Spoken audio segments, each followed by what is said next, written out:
Баршаңызға қайырлы күн достар. Бүгін өте дәмді чак-чактың рецептімен бөлісетін боламын.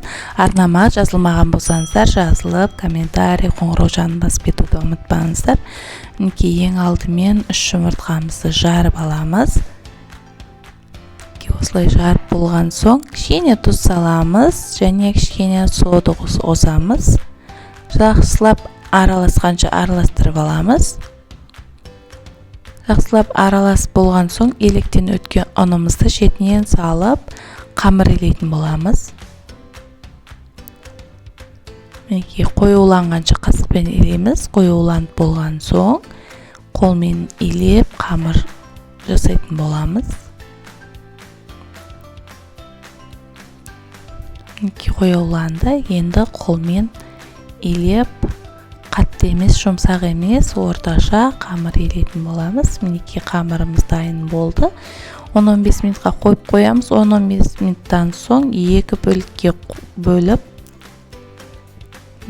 жаюға ыңғайлы болу үшін екі бөлікке бөліп, шұқалау етіп қамыр жаятын боламыз. Қалың қылып жібермеңіздер, қалың болса қатты болып қалады. Сол үшін шұқалау қылу қажет. Қызып тұрған тапамызға су қоямыз, жарты пиала құмшекер саламыз және жарты пиала әселімізді қосамыз, яғни балымызды қосамыз. Жақсылап үшеуін 20 минуттай қайнатып алатын боламыз. 20 минут қайнап болған соң әселдің қандай екенін разница жоқ, любой әсел болады.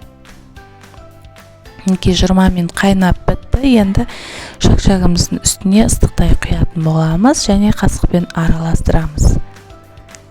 Үстіне мак немесе мейіз, күнжіт не бар үйде соны себе бересіздер. Шақшағымыз дайын болды.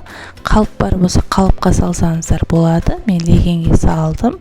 Легенге салып 20 минут холодильникке қойып қойсаңыздар қататын болады. Шетінен кесіп жей беретін боласыздар.